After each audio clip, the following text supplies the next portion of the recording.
Alright, bismillahirrahmanirrahim. Assalamualaikum warahmatullahi wabarakatuh. Alhamdulillahirabbil alamin. Wabihi nasta'in wa ala umuri dunya waddin wa ala alihi washabihi ajmain amma ba'du. Alhamdulillah, I can record this for your consider as your class, but I would like to apologize first because we have left about 3 weeks classes. And today we will conduct a class, and definitely after that I will consider your absence as well in the library and conducting an assignment or task as an attendance sheets in your attendance or your presence. All right, I would like to share what will okay.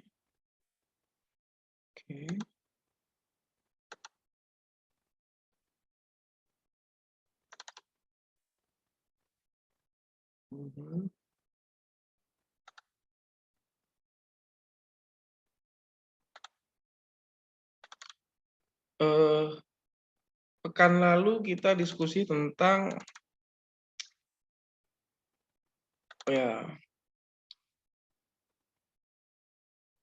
perekonomian pada masa Khulafaur Rasyidin. Benar ya? Terakhir kita berhenti di part of philosophy of economic of Umar ibn Khattab.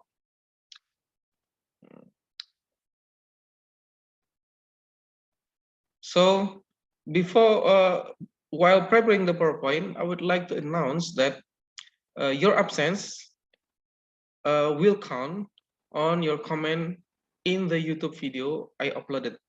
Oke, ini harus dipindah dulu ini ya.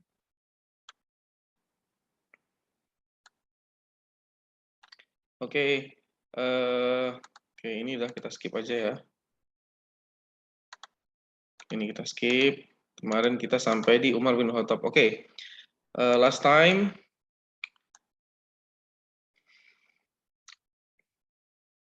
alasan kenapa ada lembaga keuangan reguler dari pemerintahan pada masa Umar bin Khattab, pertama bahwa Abu Hurairah itu membawa 500.000 dirham dari Bahrain. Kemudian terkumpulnya dana kharaj, atau kalau kita konversikan ke masa sekarang itu sama dengan pajak bumi dan bangunan dari tanah sawat yang mencapai 2 juta dinar. Nah, tanah sawat ini berada di Irak, yaitu di pinggiran Sungai Tigris, di sekitar kota Basrah dan Kufah. Semuanya ada di Irak. Termasuk juga di pinggiran Sungai Nil yang ada di Mesir. Nah, kharaj yang terkumpul dari daerah-daerah sawat tersebut itu mencapai 2 juta dinar. Nah, unik kata sawat ini kemudian diserap ke dalam bahasa Indonesia menjadi sawah. Makanya sawah itu tempat untuk menanam tanaman yang subur seperti padi dan tanaman-tanaman lainnya. Nah, tanah sawat itu adalah tanah subur maksudnya. Nah, kenapa diberi nama tanah sawat yang diambil dari kata sauda atau hitam? Karena pada daerah tersebut di pinggiran Sungai Nil, di Basra dan Kufah, tanah-tanah yang subur itu warnanya hitam. Karena kandungan unsur haranya yang tinggi sehingga tanahnya menjadi subur dan produktif. Makanya penghasilan kharaj pada masa itu sangat tinggi di sana. Nah, terus ditambah semakin luasnya ekspansi Islam sebagai negara semakin luas, maka pendapatan negara dari khumsul ghanimah atau 1/5 dari ghanimah itu sangat tinggi. Setelah itu Baitul Mal dibuat secara reguler untuk menjadi kas negara dan mendistribusikan kas negara tersebut sesuai dengan departemen administrasi yang sudah dibentuk oleh Umar bin Khattab dalam bahasa historicalnya disebut dengan Dawana ad-Dawawin. Nah, itu ada Diwanul Juyus, Diwanul Hakim, kemudian Diwanul Barid, kemudian ada juga satu lagi saya lupa namanya ya. Kemudian apa sih kebijakan fiskal dan moneter? Nah, kebijakan fiskalnya itu sebenarnya hubungannya dengan yang tadi saya jelaskan sebelumnya, yaitu pendapatan negara apa saja sih? Pendapatan negara apa saja sih? Nah, ada zakat ya, zakat yang sebelumnya hana zakat mal, kemudian zakat fitrah tentunya, ditambah ada juga zakat hewan ternak. Meregulasikan zakat hewan ternak. Kemudian khumsul ghanimah itu sendiri, fai', jizyah, usur, kharaj dan usyur. Nah, ini yang sudah saya jelaskan sebelumnya. Nah, sebenarnya jizyah, usur, kharaj dan usyur itu pajak pertanian, itu adalah bagian dari fai'. Nah, saya review kembali bahwa fai' dan ghanimah itu perbedaannya hanya di perang dan tidak perang. Jadi ghanimah itu adalah harta yang diambil dari non-muslim dengan peperangan, sedangkan fai' adalah harta yang diambil atau diterima dari negara Islam dari non-muslim tanpa peperangan. Nah, baik itu dalam bentuk jizyah, pajak jiwa, jadi non-muslim yang tinggal di dalam negara Islam, itu diwajibkan membayar jizyah per tahun sebesar 1 dinar per tahun. Nah, uniknya, jizyah ini itu hanya dibebankan kepada umur produktif. Jadi anak-anak, wanita yang tidak bekerja, termasuk manula ya, manula itu tidak dibebankan jizyah, hanya kepada laki-laki yang umurnya produktif. Hitungannya kakak, kepala keluarga. Kemudian usyur ini adalah pajak dagang atau dalam perekonomian sekarang itu disebut dengan bea cukai. Nah, besarannya pada masa Umar bin Khattab itu dibagi menjadi 3, ada yang 2,5%, 5% dari barang dagangan dan 10%. 2,5% untuk pedagang muslim yang menjual barang dagangannya keluar Islam, keluar negara Islam. 2,5%, sama seperti pajak. Nah, kemudian 5% itu adalah untuk non-muslim yang tinggal di negara Islam dan ingin mengekspor barangnya keluar negara Islam. Nah, kemudian yang 10% itu adalah untuk barang dagangan yang masuk ke negara Islam dan dari non-muslim. Nah, seperti itu. Itu untuk usyur ya, bea cukai. Kemudian ada kharaj, pajak PBB ya tanah, tapi pada masanya kharaj itu hanya dibebankan kepada tanah-tanah subur saja atau tanah-tanah pertanian, lahan-lahan pertanian saja. Jadi besarannya itu didetailkan oleh Abu Yusuf. Nah, nanti saya ingin teman-teman ada yang membahas detail tentang bagaimana kharaj dijelaskan oleh Abu Yusuf, bagaimana bagiannya, kemudian seperti apa yang betul itu dipaparkan oleh Abu Yusuf di kitabnya Al-Kharaj. Nah, kemudian ada usyur atau pajak pertanian. Nah, pertanian yang dimaksud ini bukan seperti yang ada di Kharaj, tapi dia adalah pertanian yang sifatnya seperti kebun. Nah, secara detail Abdul Karim MA itu menyebutkan usyur ini sebenarnya adalah pajak dari madu yang diambil di gunung atau hutan. Nah, karena madu saat itu yang murni ya, yang diambil dari gunung dan hutan itu harganya sangat mahal, sehingga ada pajak usyur namanya. Nah, kemudian kebijakan fiskal penting yang dilakukan oleh Umar bin Khattab adalah menerapkan kebijakan tentang tanah sawat. Nah, nanti saya jelaskan setelah ini. Kemudian pada kebijakan moneter, Umar bin Khattab itu meregularisasi Baitul Mal. Artinya Baitul Mal dibuat secara sistemik atau administratif, yang sebelumnya pada pertemuannya sudah pernah saya jelaskan bahwa Baitul Mal itu langsung dibagi habis seperti zakat. Jadi begitu ada harta terkumpul di Baitul Mal, baik itu zakat atau ghanimah atau fai itu langsung didistribusikan baik dari zaman Rasul hingga zaman Abu Bakar. Nah, pada masa Umar karena banyaknya pendapatan, maka perlu dibuat Baitul Mal yang reguler sehingga negara punya kas untuk membiayai administrasi negara. Nah, kemudian Umar bin Khattab juga menetapkan mata uang Islam yang reguler. Artinya pada masa Umar bin Khattab sudah ada pencetakan uang yang reguler yang dimiliki oleh negara Islam. Nah, sebelum itu belum ada, hanya impor dari luar semuanya. Walaupun ada bentuknya khusus ya, tapi masih impor. Nah, sedangkan pada masa Umar bin Khattab mata uang Islam dicetak reguler dan oleh negara Islam sendiri. Nah, kemudian kebijakan moneternya itu mengklasifikasi pendapatan negara dari kebijakan fiskal tadi, termasuk pengeluarannya juga, alokasi pengeluaran negaranya juga. Nah, itu yang saya jelaskan sebelumnya di Dawanud Dawawil. Jadi pengeluaran negara itu sesuai dengan 4 diwan atau 4 departemen secara administratif untuk pendapatan ini dikeluarkan kemana sih seharusnya?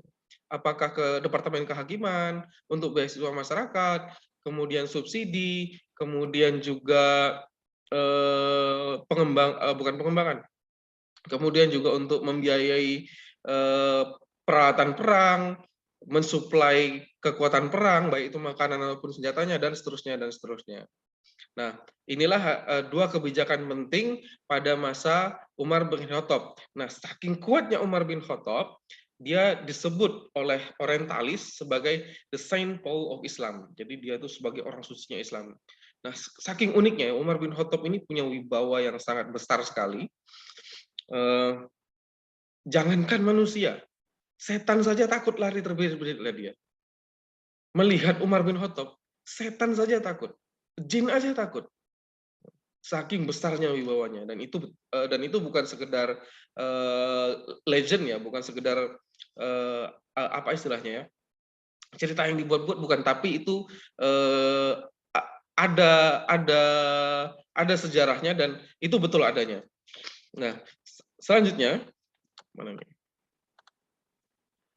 Nah, ini adalah alokasi pengeluaran negara yang diklasifikasikan tadi. Ada dana pensiun, kemudian gaji untuk tentara yang saya jelaskan, kemudian gaji pegawai negara dan kehakiman, dan pada masa ini juga dari 4 diwan itu dibuat polisi malam yang menjaga keamanan internal, bukan seperti tentara. Nah, kemudian ada juga gaji untuk para guru, juru dakwah, muazin, imam masjid, dan beasiswa untuk anak-anak yang belajar agama. Nah, unik ya. Pada masa itu, pemerintah itu betul-betul mengutamakan tafakuh fiddin. Sehingga beasiswa untuk orang yang belajar agama itu sangat diutamakan sekali. Masuk dalam alokasi pengeluaran negara. Nah, kemudian tidak seperti sekarang ya. Walaupun di Undang-Undang Dasar Negara Republik Indonesia itu 20% APBN wajib untuk dana pendidikan. Sayangnya 20% ini masih harus dibagi-bagi. Sehingga kadang-kadang ada dana pendidikan yang tidak tepat. Termasuk untuk kesejahteraan para guru dan dosen. Nah, kemudian terlepas dari itu kita lanjut ke sini, yaitu alokasi pengeluaran negara, ada gaji polisi malam, jaminan sosial untuk masyarakat. Nah, jaminan sosial untuk masyarakat ini dinikmati bukan hanya bagi masyarakat muslim yang kekurangan atau yang membutuhkan. Tetapi jaminan sosial untuk masyarakat ini juga diberikan kepada Ibnu Sabil atau musafir yang sedang istirahat di negara Islam, singgah di negara Islam untuk melakukan perjalanan. Biasanya jaminan sosial ini diberikan kepada pedagang-pedagang yang datang dari luar negara Islam atau luar Madinah. Saat itu pusat pemerintahan adalah di Madinah. Datang ke sana berdagang, diambil pajaknya, tapi mereka dapat jaminan sosial. Dapat tempat tinggal gratis, kemudian minum gratis, bahkan dijamu oleh masyarakat muslim. Nah, karena kulturnya Islam itu adalah ihtiramud duyuf atau menghormati tamu. Nah, bahkan ihtiramud duyuf pada masa sekarang ini itu juga berlaku di beberapa negara-negara muslim. Jadi kalau kalian datang, contoh di Dubai ya, kalian datang ke Dubai, ke rumah orang, sebagai tamu, kalian akan diterima. Padahal mereka nggak kenal kalian. Kalian diterima, dikasih makan, dibiarkan tempat tidur, dibiarkan tidur diberikan tempat tidur, diistirahat di sana, diberi makan minum, boleh mandi, boleh makan apapun, sampai 3 hari. Di hari ketiga, baru kalian ditanya, mau apa datang ke sini? Nah, itu cerita yang ada di Dubai seperti itu. Wallahu alam benar atau tidaknya, karena mudah-mudahan kita juga bisa ke sana nanti, insya Allah. Saya juga belum pernah ke sana. Nah, kemudian kebijakan fiskal penting yang sebelumnya saya ini kebijakan tentang tanah sawat, yaitu adalah pertama melarang transaksi jual beli tanah sawat untuk orang Arab. Nah, tanah sawat itu ada di Basrah dan Kufah serta di Mesir, di pinggiran Sungai Nil dan pinggiran Sungai Tigris. Dan mereka itu pada masa itu belum dianggap sebagai orang Arab walaupun orang Arab ya. Jadi dianggap orang Iraqiyin wa Misriyin. Walaisa Quraisyin. Bahasanya seperti itu. Nah, orang-orang Quraisy, orang-orang yang ada dari Madinah, Muhajirin dan Ansor, itu tidak boleh membeli tanah sawat yang ada di Basrah, Kufah, dan Mesir oleh Umar, dilarang. Kemudian, jika ada yang mengambil tanah sawat karena masuk dari ghanimah, karena pada masa itu Irak di Basrah Kufah itu bagian dari ekspansinya Umar ketika Umar menjadi khalifah, itu harus dikembalikan kepada pemilik aslinya. Entah itu orang Kufah, atau orang Basrah, atau orang Mesir, harus dikembalikan ke pemilik aslinya. Tidak boleh dimiliki oleh tentara yang ikut perang di daerah-daerah tersebut. Karena tentara itu berhak mendapatkan ghanimah ya. Khumsul ghanimahnya, seperlimanya diserahkan kepada negaranya, sisanya diambil oleh atau dibagikan kepada tentara yang ikut berperang di daerah tersebut dan menang. Nah, oleh Umar tidak boleh, kembalikan kepada pemilik aslinya. Nah, kebijakan kedua dari tanah sawat yaitu menetapkan besaran kharaj sebesar 2 dinar di Mesir dan 1 dirham di Basrah dan Kufah. Karena Sungai Nil ini sampai sekarang itu luasnya luasnya itu disebut sungai, tapi luasnya udah nggak kayak sungai, itu luas sekali.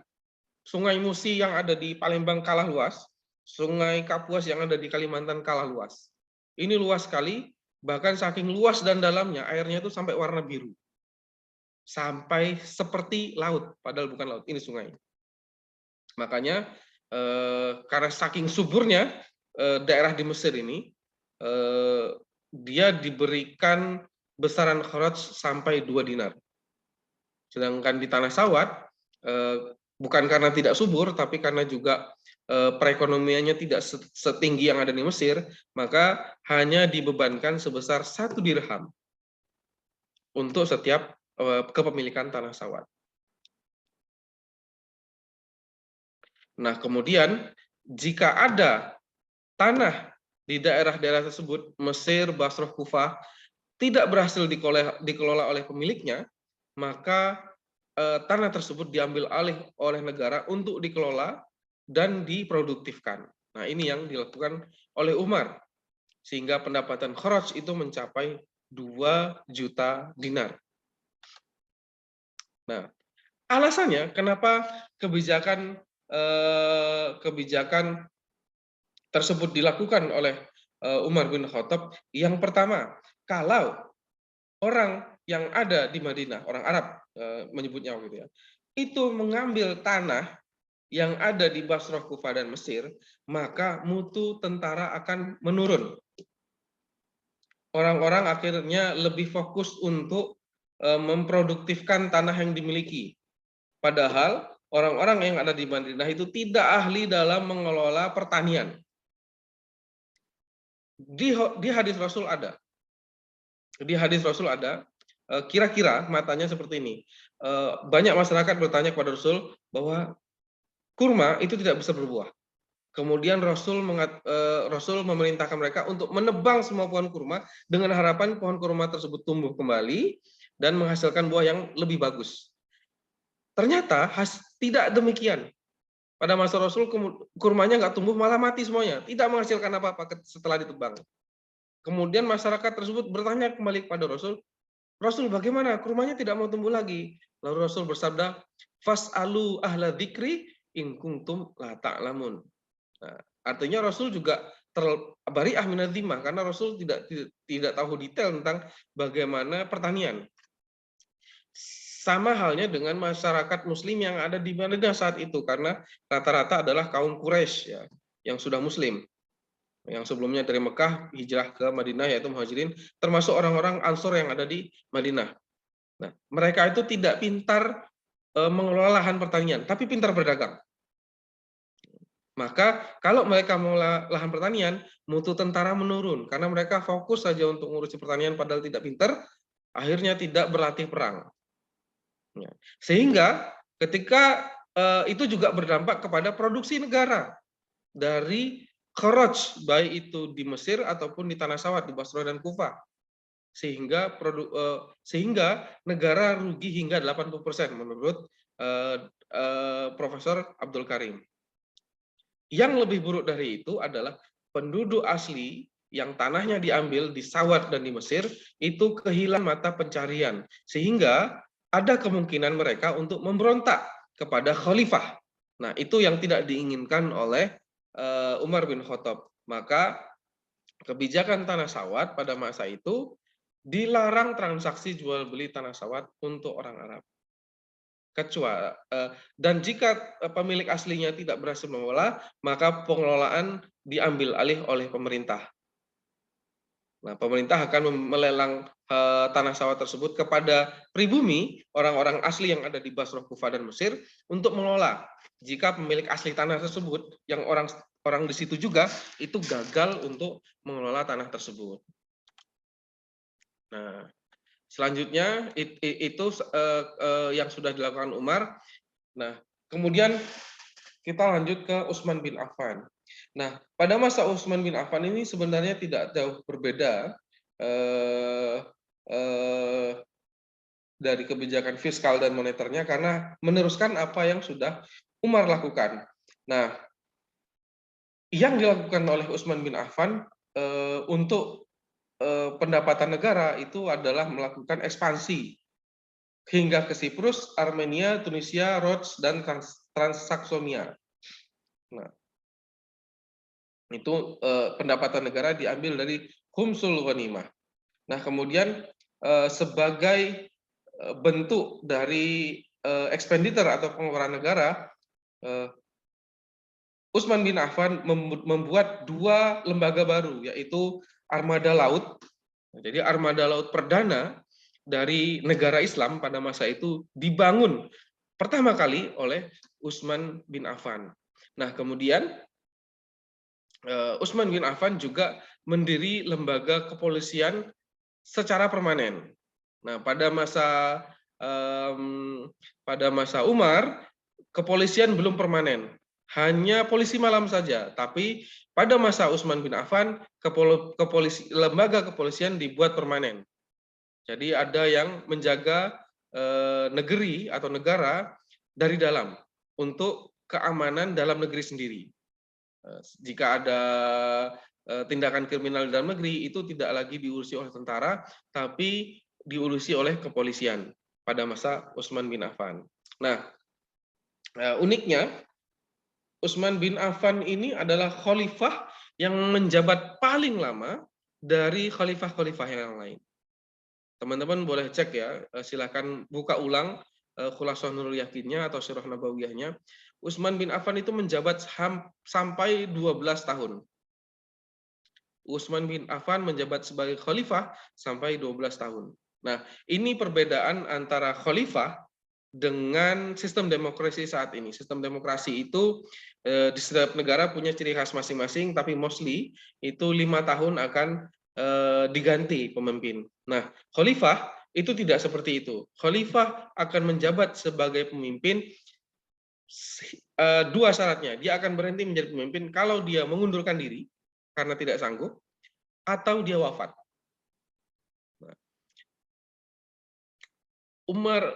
Abu Bakar berhenti jadi pemimpin dan mewasiatkan siapa pemimpinnya itu ketika dia akan wafat, dia mewasiatkan siapa pemimpinnya. Umar bin Khattab juga sama. Diganti ketika dia wafat. Tapi Umar bin Khattab tidak mewasiatkan siapa pengganti Umar bin Khattab untuk menjadi khalifah. Nah, makanya khalifah itu maknanya mayakhlufu ba'di. Siapa yang menggantikan saya? Kemudian pada masa kita kembali ke masa Utsman. Nah, pada masa Utsman 12 tahun pertama ini yang dilakukan oleh Utsman. Meluaskan ekspansi, meneruskan apa yang sudah dilakukan Umar, kemudian membentuk armada laut pertama, mendirikan lembaga kepolisian, dan yang paling terpenting menjaga kebijakan tanah sawat yang sudah ditetapkan Umar bin Khattab. Jadi pada 6 tahun pertama kebijakan itu berhasil dilakukan atau dijalankan secara terus-menerus dari Umar hingga Utsman. Sayangnya 6 tahun kedua ini adalah masa penurunan. Banyak hilah ya, banyak kejadian-kejadian setelah itu. Puncaknya adalah Utsman gagal mempertahankan kebijakan tanah sawat yang telah dilakukan oleh atau yang telah ditetapkan oleh Umar bin Khattab.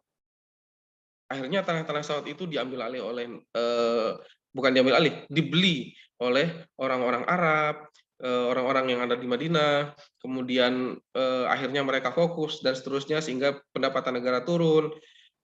Orang-orang yang ada di sana pun kehilangan mata pencahariannya karena orang-orang yang di daerah tersebut itu semuanya bukan semuanya, rata-rata adalah petani. Rata-rata adalah petani. Nah, kalau antum tahu, sampai sekarang tanah sawat itu termasuk di Afgan itu memproduksi satu tumbuhan yang harganya sangat mahal. Namanya saffron. Atau kalau antum bisa teman-teman bisa temukan di Al-Qur'an, hadis atau di literatur Arab disebut dengan za'faron. Kalau bahasa modernnya itu disebut dengan saffron ya. Saffron yang bunganya kayak yang diambilnya itu bukan bunganya, tapi apa namanya? Putik bunganya. Jadi ada kayak garis, bukan garis ya, kayak apa namanya itu? Kayak kecil-kecil gitu ya, kayak kabel-kabel kecil, kok kabel sih. Pokoknya yang ada di dalam bunganya itu bukan kelopaknya,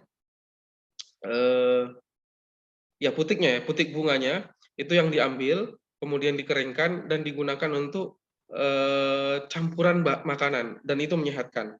Dan harganya sangat mahal sekali. Dari dulu hingga sekarang harganya sangat mahal. Makanya orang yang tidak telaten dalam mengurusi ini itu bisa rugi. Bukan hanya rugi untuk dirinya tapi juga rugi kepada pendapatan negara karena pendapatan negara dari kharaj itu sangat tinggi. Itu za'faron ya. Oke.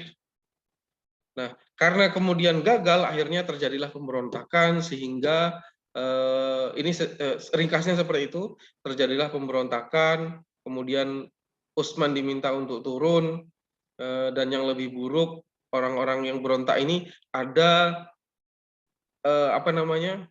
Ada politik bayangan di belakang itu. Nah, saya pernah baca sirah bahwa ada orang yang bermain di belakang. Sebenarnya di masa-masa Utsman ini orang-orang dari Bani Umayyah itu sudah mulai menyusup secara politik untuk mendirikan daulah Umayyah. Mereka inilah yang kemudian menfitnah Utsman sehingga orang-orang yang datang dari Basrah, Kufah dan Mesir ini datang ke rumah Utsman dan menghunuskan pedangnya kepada Utsman sehingga Utsman wafat. Ada 12 orang dari 12 kabilah. Nah, karena ketika Utsman mengirim surat untuk kepada perwakilan orang-orang yang sebenarnya ingin mempertanyakan kenapa kita tidak diberi kesejahteraan di Tanah Sawat, kenapa tanah-tanah kita diambil, kenapa kebijakan yang sudah ditetapkan oleh Umar tentang Tanah Sawat, kebijakan fiskal tadi itu berubah, tidak berlaku lagi, sehingga orang-orang penduduk asli itu kehilangan mata pencahariannya. Mereka hanya ingin meminta klarifikasi, tetapi surat yang dituliskan oleh Utsman pada masa itu dibacakan salah atau sengaja dibaca salah oleh penyampai beritanya. Nah, kalau teman-teman lihat sejarah Nahwu, Nahwu itu yang menuliskan ilmu Nahwi itu adalah Abu Aswad Ad-Duali. Kapan ia merumuskan ilmu Nahwi? Yaitu ketika Ali bin Abi Thalib itu menjadi khalifah. Sebagai pelajaran, karena pada masa Utsman, huruf ba, ta, dan ta itu sama. Tidak ada titiknya.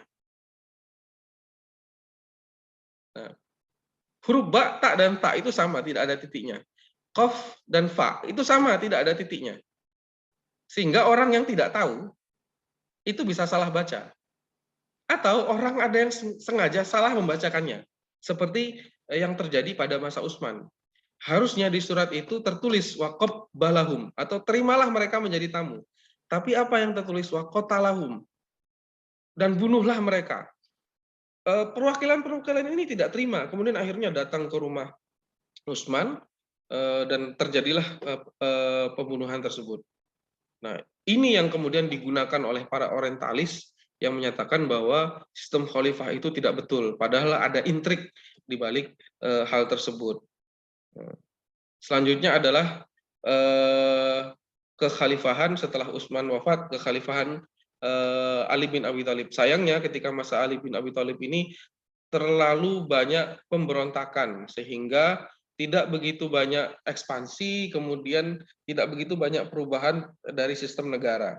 Nah, tapi saya ingin teman-teman itu kemudian membuat tugas tentang Ali bin Abi Thalib ini, yaitu apa sih pokok kebijakannya, ekonominya pada masa Ali bin Abi Thalib.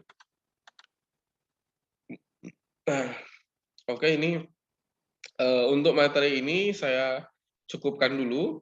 Kemudian saya akan memberikan pengumuman. Saya akan memberikan pengumuman bahwa pekan yang kita tidak masuk itu yaitu ketika ada seminar, ya, seminar tentang ekspor impor. Itu saya akan anggap sebagai kehadiran, jadi teman-teman hadir semuanya.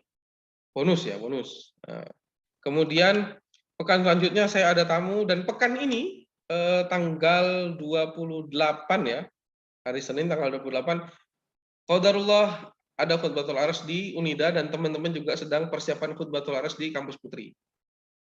Jadi ini otomatis dianggap sebagai kehadiran. Nah, kemudian pekan selanjutnya itu saya harus izin karena saya harus takziah. Jadi kita ganti dengan mengerjakan tugas. Nah, apa tugasnya? Nah, ini saya nanti ini akan saya share, ya. Tugas ini akan saya share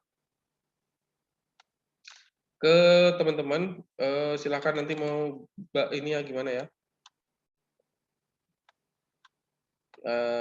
Sebentar, saya share aja. Nanti teman-teman boleh rekam, kemudian boleh screenshot ya. Basic aja. Oke. Nah, ini tugasnya. Yang ini saya tandai sudah ya. Ini sudah dikerjakan. Jadi kemarin teman-teman sudah kerjakan, tapi semuanya, bukan rata-rata lagi, tapi semuanya belum sesuai harapan yang saya inginkan. Maka saya berikan tugas lain nanti di nomor 3 dan 4. Nah, ini untuk short essay. Short essay artinya setiap sebagaimana kesepakatan kita, insya Allah nggak ada tugas kelompok, nanti semuanya ada tugas individual. Nah, yang ini tugasnya ini sama semua, tapi saya harapkan hasil atau isinya berbeda. Nah, untuk paper itu nanti ini ada di sini semua. Oke, yang tugas untuk yang harus kalian kerjakan Yang pertama itu adalah membuat apa sih kebijakan ekonomi pada masa Ali bin Abi Thalib. Itu yang pertama. Kemudian esai yang lainnya adalah membuat biografi ekonom muslim dan karyanya. Ya, ini tugas 3 dan 4 ya. Nah, ini saya bagi di sini nomor 1, 2, 1 sampai 13 sesuai urutan absen yang ada di siakat. Silakan ini saya buka sedikit. Nah, nih nama-namanya ya. Alfian Nisa itu biografi Umar bin Abdul Aziz dan karyanya. Kalau nggak ada berarti hanya biografinya saja. Kemudian Fatma Nabila itu biografi Abu Yusuf dan karyanya. Abu Yusuf itu, ini saya kasih spoiler aja, Abu Yusuf itu punya 2 karya besar tentang ekonomi, yaitu Kitabul Kharaj dan Rasail. Nah, kemudian Izzah Al-Mahbubah itu Imam Al-Syaibani, biografi dan karyanya. Ini ringkas saja, 1 sampai 2 lembar, insya Allah sudah cukup, lebih tidak masalah. Kemudian Lilis Sa'adah, Abu Ubaid, biografi dan karyanya. Kemudian Lutfiah Iwanita, Yahya bin Umar, biografi dan karyanya. Nabila Alia Kirana, Imam Al-Marwardi, biografi dan karyanya. Nurilla Indah Arianti, Imam Al-Ghazali. Biografi ini berarti harus memaparkan juga siapa nama aslinya Imam Al-Ghazali. Imam Al-Mawardi ini siapa nama aslinya. Jadi harus nama lengkapnya ya.